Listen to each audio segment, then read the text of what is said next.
हम लोग भक्ति रसामृत सिंधु से पढ़ेंगे पूर्व विभाग द्वितीय लहरी साधना भक्ति श्लोक क्रमांक 225 और 226। अब आप यहाँ पे थोड़ा ध्यान देंगे तो देखेंगे कि यहाँ पे 60वां अंग बता रहे हैं, अथ श्री मूर्तिर अंघ्रि सेवने प्रीति। भगवान श्री कृष्ण की मूर्ति, भगवान विष्णु की मूर्ति के चरणों की सेवन करने में प्रीति। तो क्या अर्चन पहले वर्णन नहीं हुआ है? जब अर्चन वर्णन हो गया तो अब फिर से यहाँ पर क्यों विग्रह की सेवा के बारे में बोल रहे हैं? भगवान की कथा के श्रवण के बारे में बोल दिया तो फिर से वहाँ भागवत का महिमा भी बोली, फिर से अभी आप 61वें में देखेंगे कि भागवत की महिमा के बारे में बोल रहे हैं। भागवत श्रवण के को अंग के रूप में कह रहे हैं। देखिए हमारे पास कितने बच्चे हैं? 60, 61, 62, 63 और 64, 5 अंग बाकी हैं। तो अब यहाँ पर फिर से 5 अंगों को बोला जा रहा है, जबकि 5 अंग पहले भी बोले जा चुके हैं इससे पहले तक, क्योंकि ये मुख्य विशेष शक्ति से युक्त है। क्या आप समझ पा रहे हैं? 5 अंग पहले सब कवर हो चुका है, लेकिन 5 को फिर रिपीट किया जा रहा है इनको समझाने के लिए कि इनका विशेष अनुशीलन किया जाए। इनमें से एक 5 में से कोई एक बाण भी है, कहने तो 5 में से कोई एक भी भगवत प्राप्ति, भगवान में चरण में प्रेम प्राप्ति कराने में समर्थ है। और उसका संपादन अगर थोड़ा सा भी किया जाए, अगर निरपराध होकर थोड़ा सा भी संपादन किया जाए तो भगवान में भाव भक्ति प्राप्त करा देता है। तो इसलिए 5 को फिर से रिपीट कर रहे हैं। आप समझ पा रहे होंगे। अर्चन का वर्णन करने के बाद फिर अब फिर से भगवान के विग्रह की सेवा करने का वर्णन क्यों कह रहे हैं? ताकि समझे व्यक्ति की भाई इस पर विशेष शक्ति है। ओके, तो मेरे पीछे बोलिए, मम नाम सदा ग्राही मम सेवा प्रिय सदा। मम नाम सदा ग्राही मम सेवा प्रियः सदा। भक्तिस्तस्मै प्रदातव्या न च मुक्तिः कदाचन। भक्तिस्तस्मै प्रदातव्या न च मुक्तिः कदाचन। मम नाम सदा ग्राही मम सेवा प्रियः सदा। मम नाम सदा ग्राही मम सेवा प्रियः सदा। भक्तिस्तस्मै प्रदातव्या न च मुक्तिः कदाचन। भक्तिस्तस्मै प्रदातव्या न च मुक्तिः कदाचन। मम नाम सदा ग्राही मम सेवा प्रियः सदा। मम नाम सदा ग्राही मम सेवा प्रियः सदा। भक्तिस्तस्मै प्रदातव्या न च मुक्तिः कदाचन। भक्तिस्तस्मै प्रदातव्य न च मुक्तिः कदाचन। बहुत अच्छा श्लोक है, बहुत अच्छा श्लोक है। श्री मूर्ति की चरण सेवा में प्रीति, इसका उल्लेख आदि पुराण में इस प्रकार है, जो व्यक्ति निरंतर मेरा नाम ग्रहण करता है एवं मेरी सेवा में प्रीतिशील है, उसको मैं भक्ति प्रदान करता हूँ, कभी भी मुक्ति नहीं देता। तो कभी भी मुक्ति नहीं मतलब मैं उसको साइज मुक्ति थोड़ा दूंगा। जो प्रीति से मेरा भजन कर रहा है, नाम उच्चारण कर रहा है और मेरे विग्रह की सेवा कर रहा है, उसको क्या मैं अपने ब्रह्म साइज दूंगा? नहीं। अब ये बड़ा श्लोक इंटरेस्टिंग है, क्योंकि हमने सुना था कि अन्य जगहों पर अर्चित होने पर भगवान भोग और मोक्ष प्रदान कर देते हैं, आसानी से कर देते हैं, लेकिन भक्ति नहीं ही देते हैं। तो यहाँ ये श्लोक मतलब बिल्कुल क्लियर कर रहा है कि आप कहीं भी भक्ति कर रहे हैं तो 2 चीज पकड़ लें। निरंतर भगवान का नाम, अब निरंतर मतलब ऑब्वियसली खाना पीना भी पड़ेगा, तो कम से निरंतर का एक अर्थ है कि भाई 24 घंटे का गैप नहीं आना चाहिए। एटलीस्ट इतना तो होना चाहिए, रोज नाम उच्चारण करें। सबसे तो अच्छा है कि भाई 24 घंटे करें, तो 24 घंटे तो चलिए संभव नहीं है एटलीस्ट मोस्ट ऑफ डिवोटीज के लिए, लेकिन रोज नाम उच्चारण करें। तो आप कहेंगे ये सब कहना क्या जरूरत है भाई? अब हम तो स्टैटिस्टिक्स लिए नहीं है, परम पूज्य सच्चिदानंद महाराज के स्टैटिस्टिक्स को बताएं तो 80% इस्कॉन के डिवोटीज 16 माला नहीं करते हैं। That's very heavy. और ये इस साल का स्टैटिस्टिक्स है, 2025 का। अभी महाराज ने जपा रिट्रीट में बताया ये बात।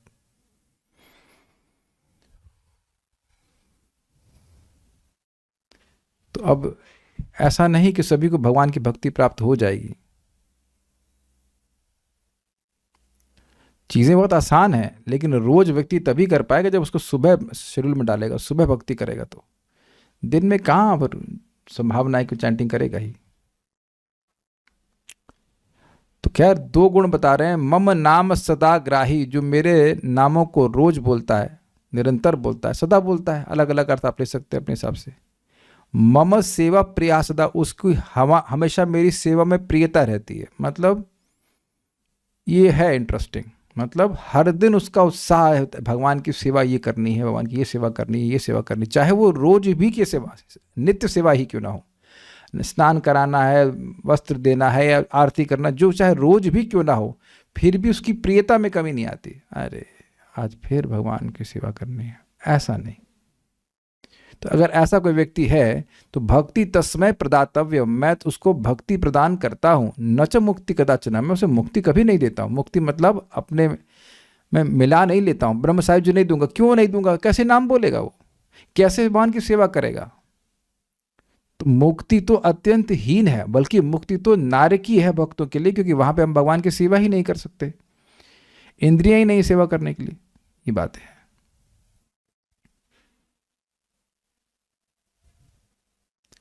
दुर्गम संगमनी, सेवा प्रिय अर्थात सेवा ही जिसका एकमात्र पुरुषार्थ है, यानी कि जीवन का लक्ष्य है कि हमें भगवान की सेवा करनी है।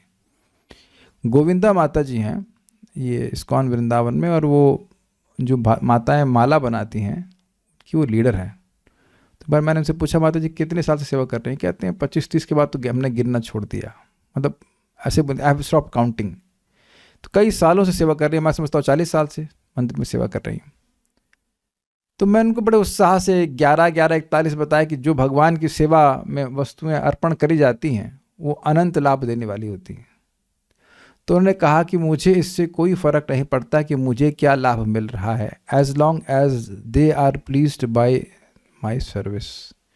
And that was just like चीनी लाना, चीनी लाओ, ऐसे बोला गया है। मतलब it is, she is a pure devotee, she is not thinking about her benefit. Benefit के बारे में तो नए लोग सोचते हैं कि हमें क्या फ़ायदा मिलेगा। I was astonished.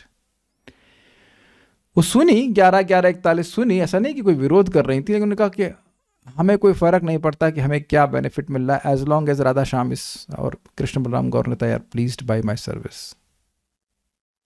I was shocked.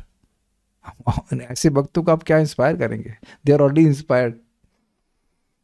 कोई व्यक्ति रोज प्रतिदिन भगवान से प्रीति ना हो तो कैसे सेवा करेगा? रोज देखिए, आप कह सकते हैं रोज, लेकिन रोज आसान नहीं होता। उनके भी बच्चे हैं, उनका भी परिवार है, सब कुछ है।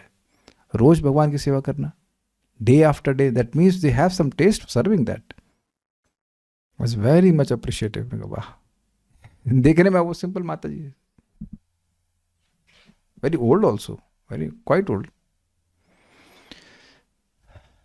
तो ये सब बातें हैं। तो ऐसे व्यक्ति को भक्ति मिलती है।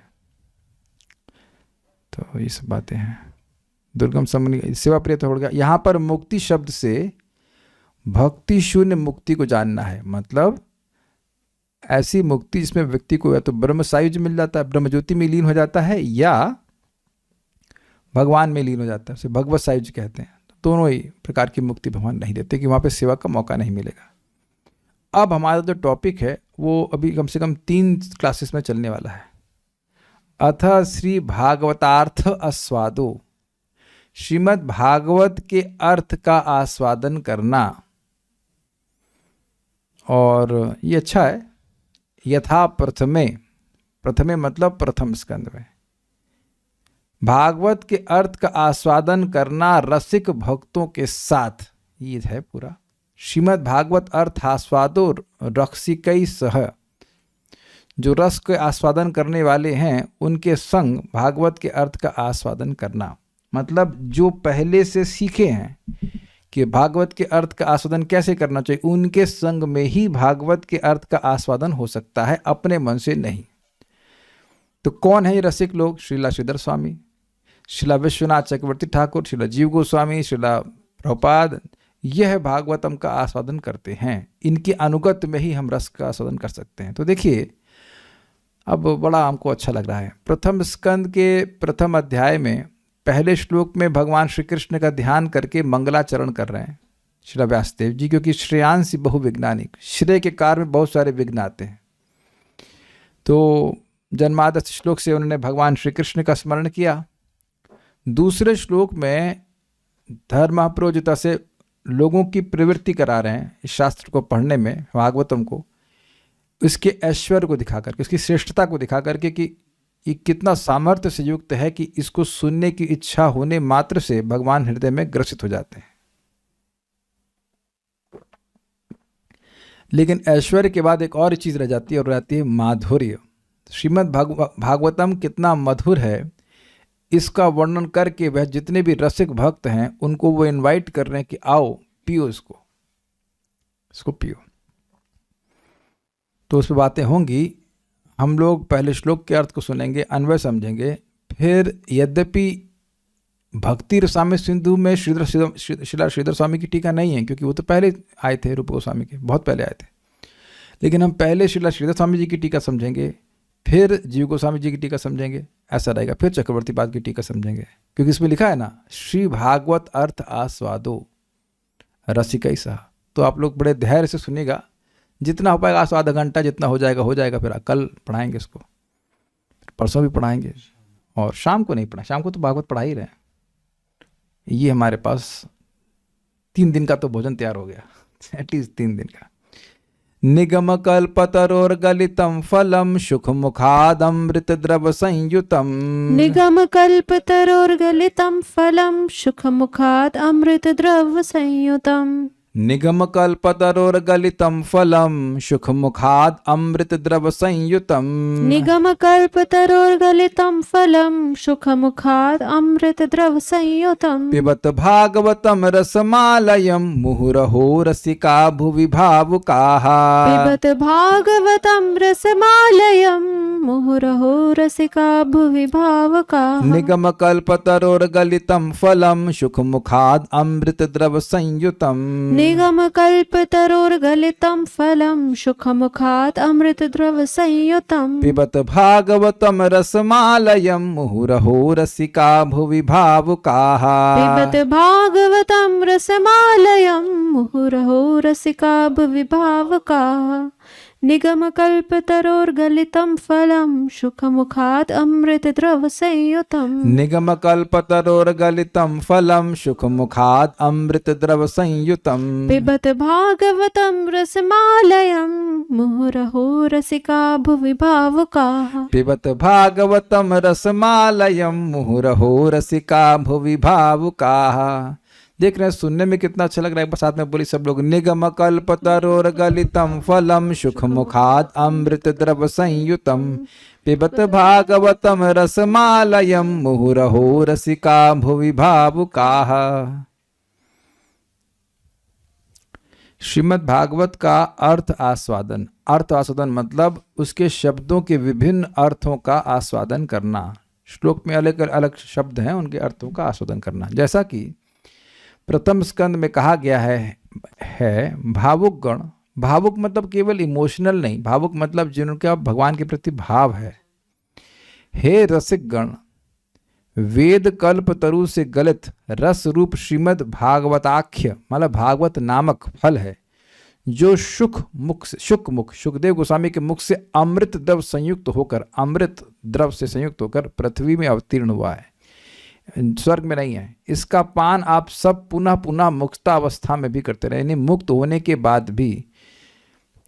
ध्यान देना होगा कि जो परमहंस नहीं है, कभी कभी वह भागवत को नेग्लेक्ट करते हैं, कहते हैं बस केवल जप करना है और भागवत नहीं पढ़नी है, या भागवत तुमने बहुत सुन ली बस अब चैंटिंग करेंगे। लेकिन ये ठीक नहीं है ऐसा। भगवान का नाम जब भी भगवान को प्रसन्न करने वाला है, श्रीमद् भागवत भी भगवान को प्रसन्न करने वाली है। क्या सुखदेव गोस्वामी को या परीक्षित महाराज को नाम में रुचि नहीं थी?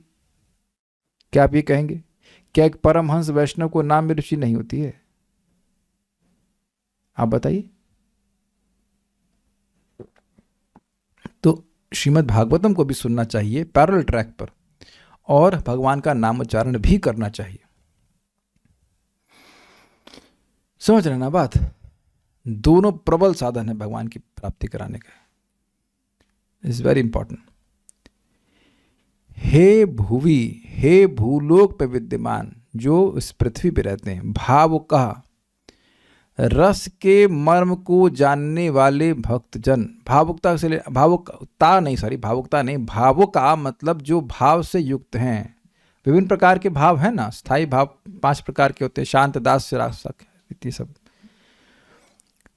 उनको एड्रेस करते व्यासदेव कह रहे हैं कि हे भक्तों, निगम कल्प तरहो, निगम मतलब वेद, और वह कल्प तरु के समान है, क्योंकि वह हर एक की इच्छा को पूर्ण करने में समर्थ है। जो भी जिसकी जैसी भी इच्छा है वह सब वेद का कृपा से, यानी वेद के बताए हुए मार्ग का पालन करने से, अनुशीलन करने से पूर्ण हो जाती है।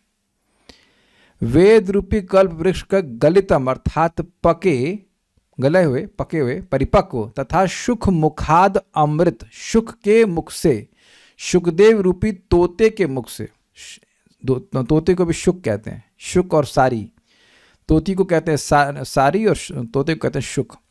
तो सुख मुखाद अमृत, सुखदेव जी रूपी तोते के मुख से जिसका संयोग हो गया है, ऐसे अमृत के समान, मतलब जैसे तोता फल को चख लेता है तो वो फल और मीठा हो जाता है, ऐसे ही सुखदेव गोस्वामी ने श्रीमद् भागवतम का आस्वादन करके बोला है।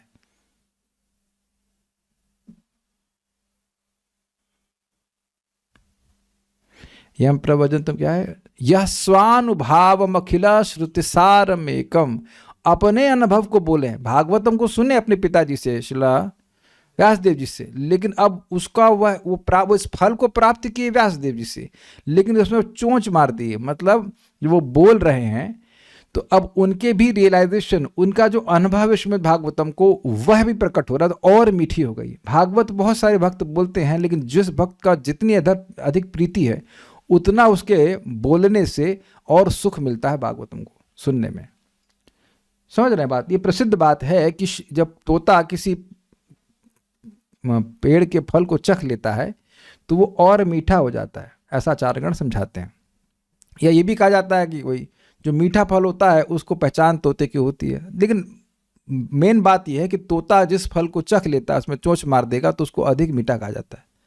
आप लोगों का अनुभव है कि नहीं? जब अमरूद खरीदते हैं तो कभी कभी बोलते देखो इसमें खोंत लगी हुई है, यानी तोता उसको खाया हुआ है, इसका मतलब ये मीठा है, इसका मतलब ये मीठा है। तो तोते के खा लेने से वह फल या चख लेने से वह फल और अधिक मीठा हो जाता है। तो इसी अर्थ में कह रहे हैं कि सुख मुखाद अमृत द्रव्य संयुतम, सुख सुखदेव गोस्वामी के मुख के संयोग से ये और अधिक अमृत के संयोग से युक्त हो गया है। जैसे अमृत के समान द्रव संयुतम, अत्यंत आस्वाद्य रस से परिपूर्ण। द्रव समझते हैं, द्रव मीन्स लिक्विड, और संयुक्त मतलब युक्त हो गया है, सम्यक रूप से युक्त हो गया है। भागवतम श्रीमद् भागवत रूपी फलम, फल के रस का आलयम मुहु पिबत, मुक्तावस्था में भी पुनः पुनः पान करें। ऐसा नहीं है कि जब व्यक्ति मुक्त हो जाएगा तो अब उसे कुछ बोलने की जरूरत नहीं है। कभी कभी कुछ लोग कह सकते हैं कि जब ज्ञान हो जाता है तो अब व्यक्ति कुछ बोलता नहीं है। ऐसा है नहीं। जब व्यक्ति अविद्या के बंधन से मुक्त हो जाएगा इसी श्रीमद् भागवतम के द्वारा, तो और भागवतम का आस्वादन करेगा। तो मुक्त होने के बाद कुछ लोगों की धारणा है कि कुछ कार्य करना बाकी नहीं रहता, लेकिन श्रीला व्यासदेव जो भगवान के अवतार हैं वो कह रहे हैं कि मुक्त होने के बाद भी इस श्रीमद् भागवतम का आस्वादन करिए। उसका क्या और मतलब एप्लीकेशन है इसको आगे हम सुनेंगे, लेकिन अभी तो इतना समझ लीजिए। निगम कल्प तरोर गलितम फलम, यह वेद रूपी कल्प तरु, कल्प वृक्ष का पका हुआ फल है। इसको सुख मुखाद अमृत द्रव संयुतम, सुखदेव गोस्वामी के मुख से संयोग होने के कारण अमृत द्रव से संयुक्त है। संयुक्त मतलब जुड़ा हुआ है, युक्त है। पिबत भागवतम रसम, क्योंकि श्रीमद् भागवत रस है, रस से युक्त तो है लेकिन रस है, इसलिए पिबत। फल बोलेंगे तो पिबत नहीं बटेगा, फल को पीना नहीं जाता है, पिया जाता है रस को। फल को खाया जाता है, तो कह रहे पिबत भागवतम रसम, इस भागवत रूपी रस को पीजिए। तो आपके मन में आएगा तो पीने के लिए कह रहे, तो फल क्यों कह रहे हैं उसको भी आगे बताया जाएगा कि क्यों कह रहे हैं। अभी तो आप समझ लीजिए, इतनी बात बता रहा हूं। कब तक पिए, कहे आलयम। आलयम मतलब जब मुक्ति के बाद भी पीजिए। और मुहुर, मुहु मतलब बारंबार पीजिए। ये नहीं कि एक बार भागवत पूरी हो गई तो अब क्या, अब और क्या सुनना रह गया, नहीं, ये और आस्वादनीय लगती जाती है। अब इस श्लोक को तो मैं पढ़ाया भी हूं, तो उसका मतलब ये तो नहीं कि पढ़ रहा हूं अगर पढ़ा रहा हूं तो खराब लग रहा है, क्या वही, ऐसा नहीं होता है। Bhagavatam is ever fresh. और अहो शब्द किसके लिए होता है? अहो, अरे, ओह, जो अलभ्य वस्तु है, जब वह लाभ हो जाए उसका, जो नहीं प्राप्त होती किसी को, वो मिल जाए तो व्यक्ति कहता है ओह। समझ रहे हैं ना बात? ये होता है कि नहीं, आश्चर्य। तो यहां पे स्वयं व्यासदेव जी आश्चर्य कर रहे, अहो, ओह, कितना अमेजिंग है। जो ग्रंथ को लिखने वाला है वही आश्चर्य कर रहा है, ओह। ओह, रसिका भुवि भावुका, आप रसिक हैं, भावुक, भगवान के प्रति आपका भाव है। और भुवि अर्थात पृथ्वी पे उपलब्ध है, जो चीज स्वर्ग में भी उपलब्ध नहीं है, सीधे वो वैकुंठ में उगने वाले कल्पतरु वेद जो है उसका पका हुआ फल है श्रीमद् भागवतम, और वो आपको पृथ्वी पे उपलब्ध है। ओह, कितने आश्चर्य की बात है। इसका आस्वादन आप लोग करें। ये तो अभी हमने श्लोक को समझा। अब हम लोग श्रीधर स्वामी जी की टीका हम देखेंगे। शब्दार्थ तो मैंने समझा दिया आपको, भावार्थ दीपिका, इसको समझेंगे तो आपको श्रीला जीव गोस्वामी जी की टीका अच्छे समझ में आएगी। जो आचार्यगण है वह श्रीधर स्वामी जी की टीका को बेस बनाकर फिर उस पर और विस्तार करते हैं। तो बड़ी रुचिकर टीका है, भावार्थ दीपिका 1.1.3 पढ़िए।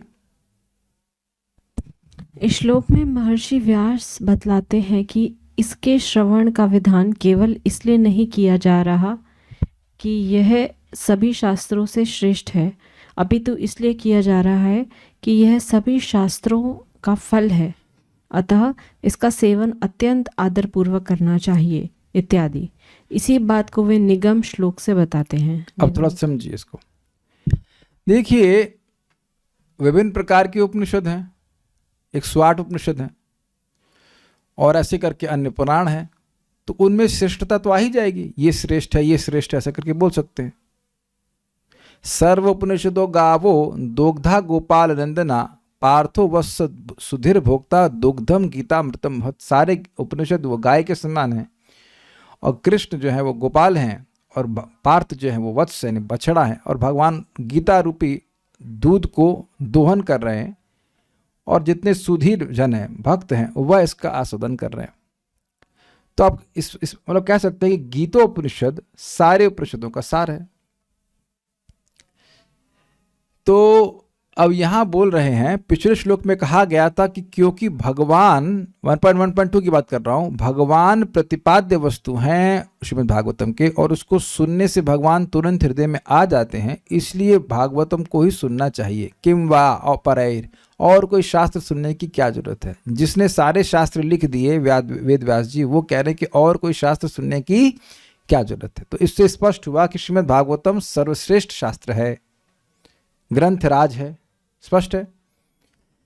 अब कह रहे हैं कि न सिर्फ ये ग्रंथ राज है बल्कि सारे शास्त्रों का सार है। कैसे सार है? देखिए, किसी भी पेड़ का सार वस्तु क्या है? उसका फल। अगर फल ही ना हो तो पेड़ में दम क्या है? आम के पेड़ को आप कैसे जानते हो? आम के फल से। पत्ती चबाता रहे तो क्या मतलब है बताइए? कोई व्यक्ति आम के पेड़ पर चढ़ा और वहां की पत्तियां तोड़ के लाया और पत्ती चबाता रहा तो उसे मूर्ख कहा जाएगा। आम का पेड़ उगाते हैं, बड़ी मेहनत करते हैं, जल देते हैं, सब कुछ करते हैं, उसका उद्देश्य बड़ा क्लियर है कि फल मिलना चाहिए। अगर फल नहीं हुआ तो उस पेड़ को उगाने में जो भी परिश्रम है वो क्या हुआ? निष्फल। Is it okay? फल के बिना पेड़ का क्या मतलब है बताइए? गेहूं उगा रहे हैं, गेहूं का वो बीज ही नहीं निकला तो क्या मतलब हुआ? क्या करेंगे उसका पेड़ का? कुछ समझ रहे हैं ना बात? तो ये सारे वेदों का श्रेष्ठ फल है श्रीमद् भागवतम। इसको खाओ, उसको ग्रहण करो, ये कह रहे हैं। ठीक है। निगम शब्द से वेद को कहा जाता है, वही कल्पतरु है। कल्पतरु मतलब सारी इच्छाओं को पूर्ण करने वाला वृक्ष, क्योंकि वह कल्पतरु के समान सभी पुरुषार्थ को प्रदान करने वाला है। मतलब धर्म, अर्थ, काम, मोक्ष या भगवत प्रेम, ये सब वेद की शिक्षाओं के आधार पर ही व्यक्ति प्राप्त कर सकता है। जो जिसकी जैसी इच्छा होगी उसके अनुसार वेद की शिक्षाओं का पालन करेगा, उसके मार्ग पर चलेगा तो उसको प्राप्त हो जाएगा। भाई हरे कृष्ण मंत्र कहां से है? वेद से है, कलिसंतरणोपनिषद से। तो हरे कृष्ण मंत्र आपको भगवत प्रेम देने वाला है, तो ये वेद के बाहर तो नहीं है ना। कुछ समझ में आ रहा है? न तत्परत्र उपाय सर्व वेदेषु दृश्यते। इस सारे वेदों में इससे श्रेष्ठ उपाय नहीं मिलेगा। तो है, ये वेद के बाहर नहीं है। कोई भी ज्ञान वेद के बाहर नहीं है, कोई भी मंत्र वेद के बाहर नहीं, पहले समझ लीजिएगा। Is it sinking clear? Hare Krishna मंत्र वेद का है कि बाहर का है? वेद का ही है। कलिसंतरणोपनिषद है और अन्य पुराणों में भी है, बृहदारण्यक पुराण में भी लिखा है। तो ये शास्त्र के बाहर नहीं है ये, लेकिन शास्त्रों का सार है। I hope this is clear. तो पॉइंट क्या है कि वेद सारे पुरुषार्थ को प्रदान करने वाला है, इसलिए उसको कल्पतरु कहते हैं। पुरुषों का जो अर्थ, जो प्रयोजन है, उसको पुरुषार्थ कहते हैं। धर्म करना चाहता है, कैसे करेगा? वेद के मार्ग के अनुसार चलकर। अर्थ चाहता है, काम चाहता है, जो कुछ भी चाहता है, या मोक्ष चाहता है, या भगवत प्रेम चाहता है, उस सब का मार्ग वेद दिखाता है, इसलिए उसको कल्पतरु कहते हैं। समझ में आ गया? ठीक है। उस वेद नामक वृक्ष के फल का नाम भागवत है। ठीक है। अब इसको फल क्यों कह रहे हैं जरा देखिएगा। इस बढ़िया वेदवादिनी पढ़िए।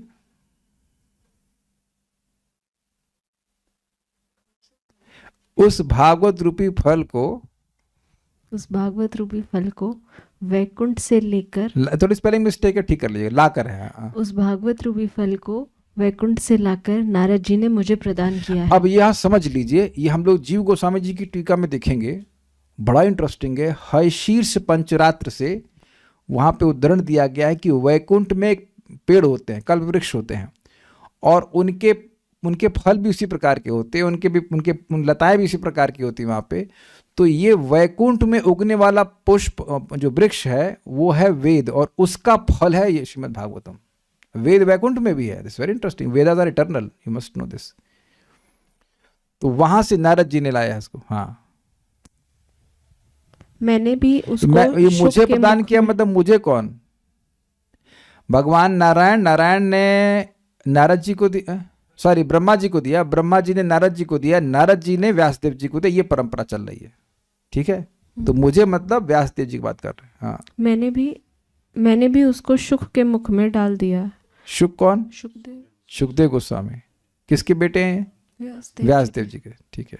वह फल शुक के मुख से पृथ्वी पर गिर पड़ा एवं शिष्य प्रशिष्य रूपी पल्लवम की परंपरा से पृथ्वी पर शनय शनय अवतीर्ण हुआ, अतएव फटा नहीं।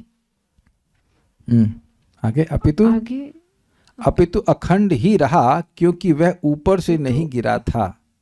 अपितु इसका क्या मतलब है? पहले इसको पूरा पढ़ते फिर बताते। एतच्च इत्यादि, यह शिष्य परंपरा पृथ्वी पर इस फल का गिरना भविष्यत कालिक है।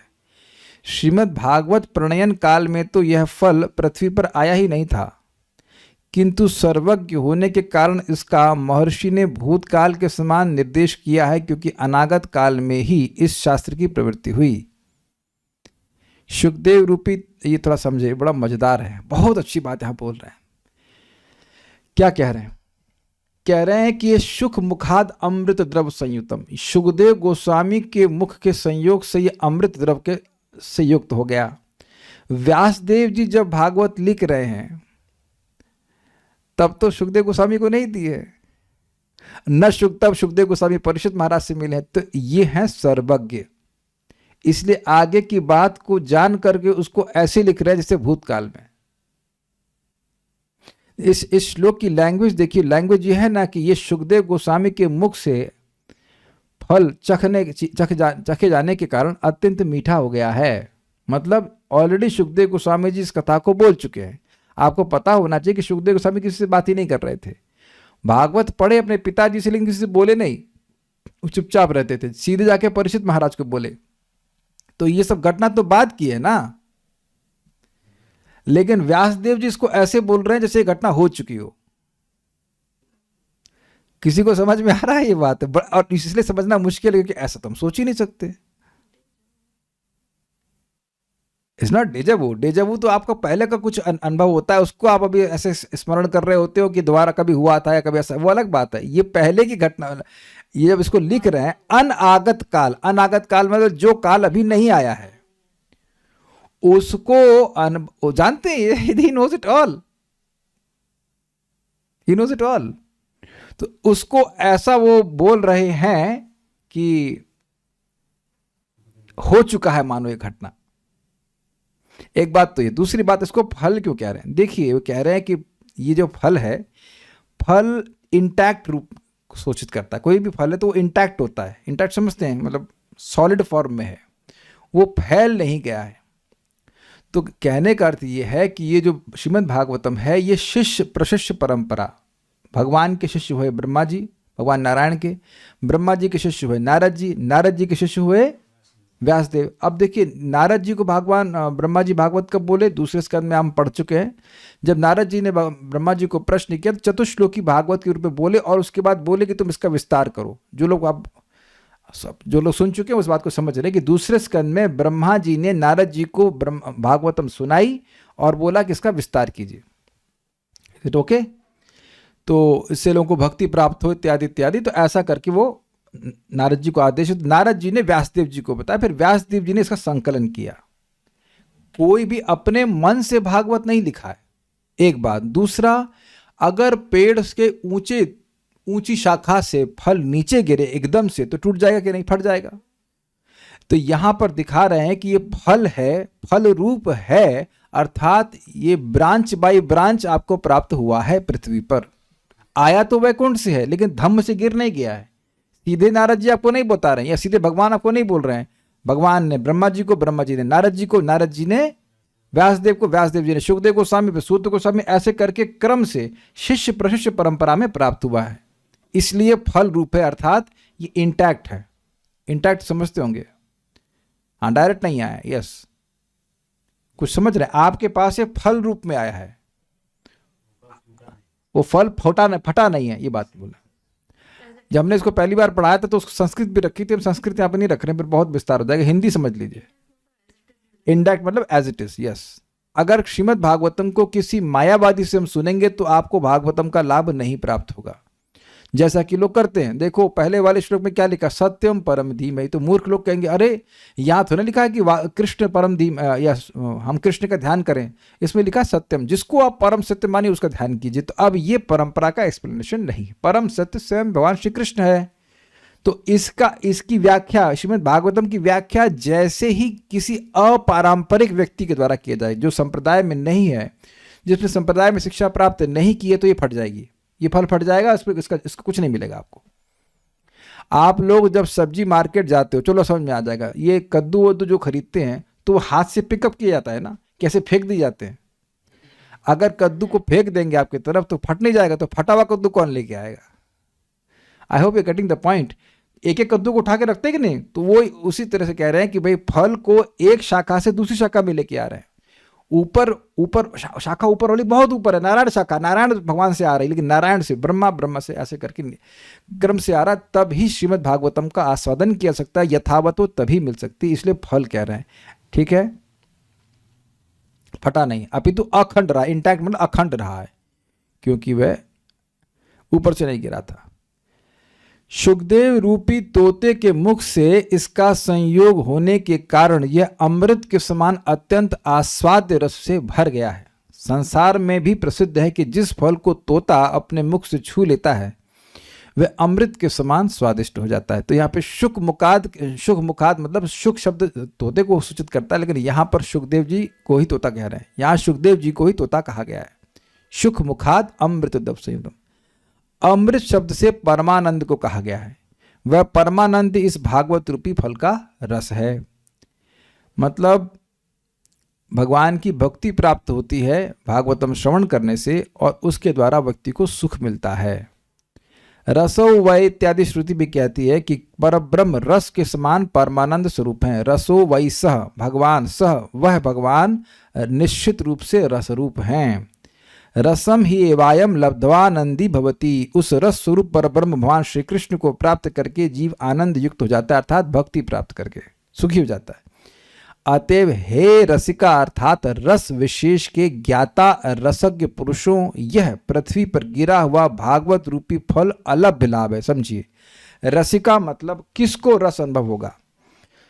भाई उन लोगों को रस अनुभव होगा जिन्होंने 5 प्रकार में से किसी एक प्रकार में, किसी एक भाव, स्थायी भाव में अपनी स्थिति को प्राप्त कर लिया है। शांत, दास्य, सख्य, वात्सल्य और माधुर्य। ऐसा नहीं कि अन्य लोगों को रस नहीं मिलेगा, सब अन्य लोगों को भी सुख मिलेगा, लेकिन जो अद्भुत रस, वास्तविक रस का अनुभव करने वाले हैं वो वही है जिन्होंने भगवान से अपना प्रेम जागृत कर लिया। तो इसलिए कह रहे हैं रसिका, हे रसिकों, हे भगवान के प्रति भक्ति रस से युक्त भक्तों, आप रस विशेष के ज्ञाता हो, आप इस भागवत के रस को जानने वाले हो। और अहो, अहो जो शब्द आया था इसमें, अहो, अहो का मतलब है मुहुर अहो रसिका भुवि भाव का। अहो मतलब आश्चर्य सूचित कर रहा है कि ये अलभ्य लाभ है, ये मिलता नहीं है।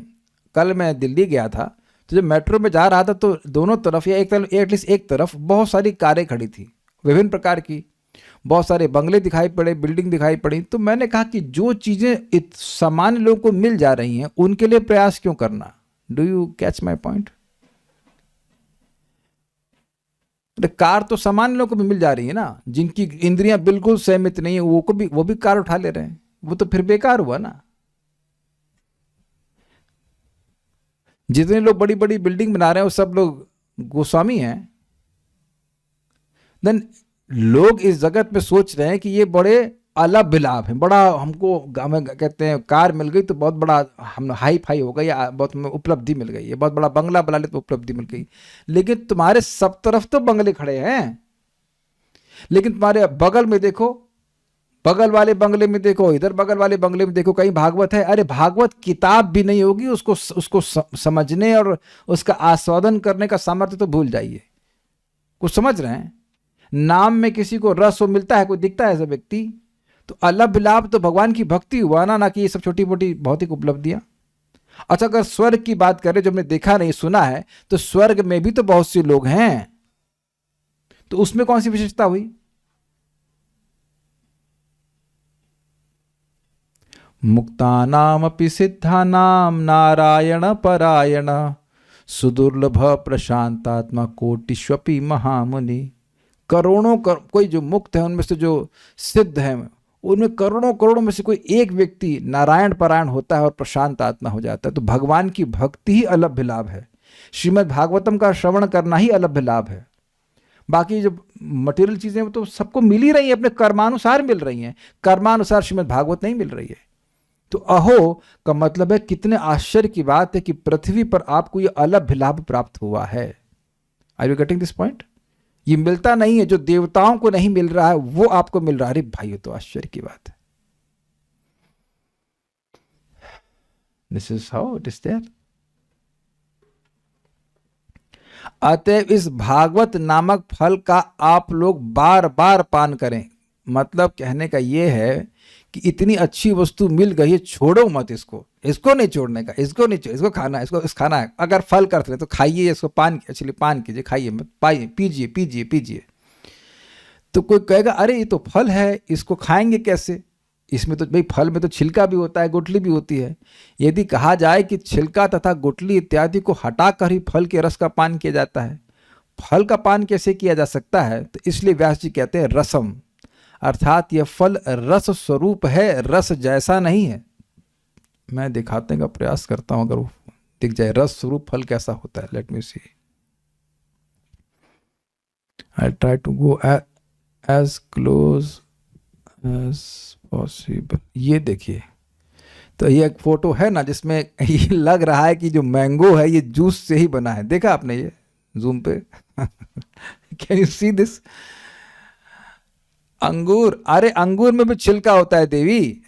अंगूर में भी होता है, अंगूर में केवल जूस नहीं होता, अंगूर के बीज नहीं होते, अंगूर में बीज होता है, छिलका होता है, लेकिन जी हमारा ये चैट जीपीटी से बना हुआ मैंगो है, इसमें कुछ भी नहीं है। तो आप देख सकते केवल जूस से बना है, और इसमें छिलका गुठली कुछ है अंश नहीं है। तो आप देख सकते हैं कि छिलका और गुठली को आप बिल्कुल नहीं खाते, उसको छोड़ देते हो। तो कहने का आशय यह है कि श्रीमद् भागवत में ऐसा कोई सेक्शन, ऐसा कोई श्लोक नहीं है जिसको कहना ये हमारे काम का नहीं, ये आस्वाद्य नहीं है। परमहंसों के लिए भी हर भागवतम का श्लोक आस्वाद्य है, परमहंसों के लिए, महाभागवतों के लिए भी। इसलिए इसको कह रहे हैं रसम, रस है। रस को तो सीधे पीते हैं ना, आप लोग पिए होंगे रस ना, और तो ये रस कान से पी जाता है, मुख से नहीं पी जाता है, लेकिन रस आदमी जब पीता है तो वो तो उसमें कुछ छोड़ता थोड़ी ना है, ये बात है। अर्थात यह फल रस स्वरूप है। तो फल क्यों कह रहे हैं? क्योंकि यह अखंड रूप में प्राप्त है, टूटा नहीं है। लेकिन रस रूप क्यों है? क्योंकि इसमें कुछ हे अंश नहीं है, यह अर्थ है। अत्र च रसदात्म इत्यादि, मतलब वो टीका, संस्कृत टीका से है। यहां पर रस से अभेद की विवक्षा के ही कारण, मतलब विवक्षा मतलब होता है कहने की इच्छा। तो यहां पे व्यासदेव जी की कहने की इच्छा ये है कि ये रस से बिल्कुल अभिन्न है, ये रस स्वरूप ही है, रस जैसा नहीं है, बिल्कुल रस है। तथा रसवत्व की विवक्षा का अभाव होने के कारण वो ये नहीं कहना चाहते कि रसवत है, रस जैसा है, ऐसा नहीं है। जैसे अभी एग्जाम्पल दे गया अंगूर का, तो अंगूर रस जैसा है, उस छिलका भी खा लेते हैं और प्राय उसमें बीज बहुत कम होता है, तो रस जैसा है, सही बोला ना?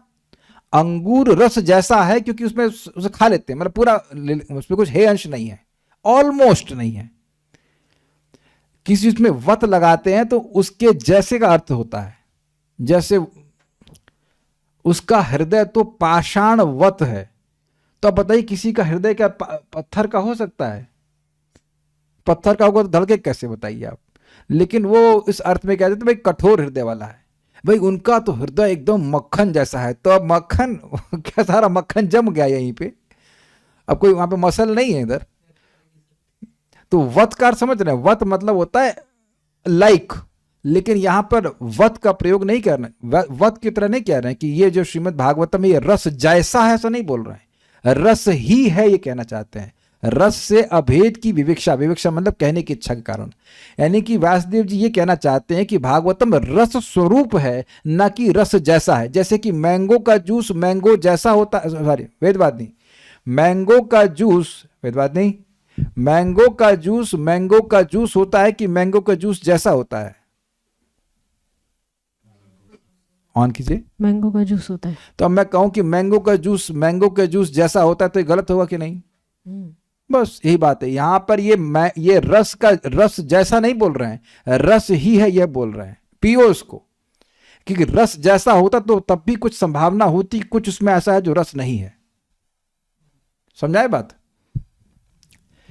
गुण के कारण, गुण के वाचक भी रस शब्द में मतुप प्रत्यय की प्राप्ति का अभाव होने के कारण मतुप के बिना ही रस का फल के साथ समानाधिकरण है। मतलब कहने का यह है कि इसमें रसवत शब्द नहीं है, मतुप प्रत्यय वत वाला होता है, उसको प्रत्यय में जो बाद में जोड़ते हैं। तो वत तो लगाए नहीं है, रस बोल रहे हैं ना, इसलिए एकदम ये रस स्वरूप ही है ये कह रहे हैं, बिल्कुल रस से अभेद है इसका, ये रस ही है ये कहना है। नोट, कहने का अर्थ यह है कि श्रीमद् भागवत को रसवत न कहकर रस ही कहा जा रहा है, यानी ये रस ही है। यदि फल शब्द का ही प्रयोग होता तो उसका पान करना संभव नहीं होता, क्योंकि उसको खाया जाता है। तथा त्याज्यांश की भी चर्चा होती, कुछ उसमें ऐसा त्याज अंश होता जिसको हम त्याग देते, उसकी निवृत्ति के लिए रस शब्द का प्रयोग किया है।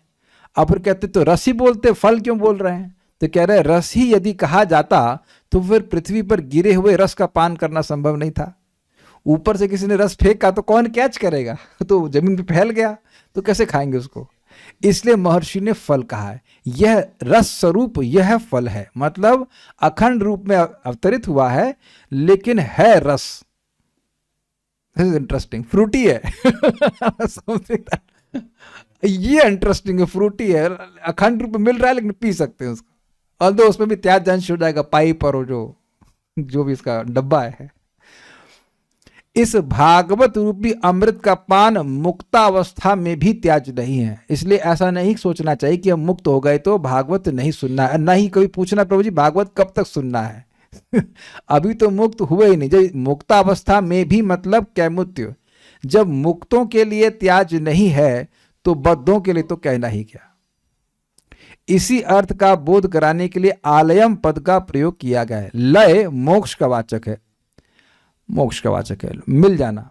अपितु अभिविधावकार, इस सूक्ति के अनुसार इसका, हमको नहीं समझ में आ रहा लेकिन आगे पढ़ते हैं। इस सूक्ति के अनुसार इसका पान तब तक किया जाता है जब तक मुक्ति बनी रहे, और मुक्ति के बाद भी किया जाता है।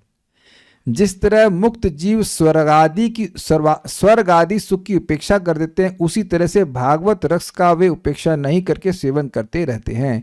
जिनकी अविद्या की ग्रंथि नष्ट हो गई है वो मुक्त हैं। तो ऐसे लोग स्वर्ग आदि की परवाह नहीं करते हैं, ध्यान नहीं देते, सब माया है, लेकिन वह भी भागवत को सुनते हैं। और इसका प्रमाण व्यासदेव जी के श्लोक से है, मेरे पीछे बोलिए। आत्मा रामश्च मुनयो निर्ग्रंथाप्युरुक्रमे, आत्मा रामश्च मुनयो निर्ग्रंथा अप्युरुक्रमे, कुर्वन्त्य हेतु किं भक्तिम इत्थं भूत गुणो हरिः, कुर्वन्ति हेतु की भक्तिम इत्थं भूत गुणो हरि। महर्षि व्यास आगे चलकर स्वयं कहेंगे कि आत्म रामश्च मुनियो निर्ग्रंथाप्युरुक्रमे कुर्वन्त्य हेतु किं भक्तिम इत्थं भूत गुणो हरि। जो आत्मा में आनंद लेते हैं, जो आत्मा में ही आनंद लेते हैं, भोगों में नहीं, ऐसे विभिन्न प्रकार के आत्माराम और विशेष रूप से जो आत्म साक्षात्कार के पथ पर स्थापित हो चुके हैं, ऐसे आत्माराम यद्यपि समस्त प्रकार के भौतिक बंधनों से मुक्त हो चुके हैं, फिर भी भगवान की अनन्य भक्तिमय सेवा में संलग्न होने के इच्छुक रहते हैं। इसका अर्थ यह हुआ कि भगवान में दिव्य गुण हैं, अतएव वे मुक्तात्माओं सहित प्रत्येक व्यक्ति को आकृष्ट कर सकते हैं। तो क्योंकि श्रीमद् भागवतम भगवान के ऐसे गुणों से भरा हुआ है, इसलिए मुक्त पुरुषों के लिए भी यह नितांत सेवनीय है। ये बात यहाँ तक हुई। तो श्रीमद् भागवतम के अर्थ के आस्वादन के विषय में हमने श्रीला श्रीधर स्वामी से सुना। कल हम लोग भगवान ने चाहा तो जीव गोस्वामी से सुनेंगे। कोई प्रश्न है किसी का? तो नहीं है, नहीं है। So will stop here. Shrimad शिशि भक्ति स्वामी सिंधु की जय, श्रीमद् भागवतम महापुराण की जय। निताई गौर प्रेमानंदे।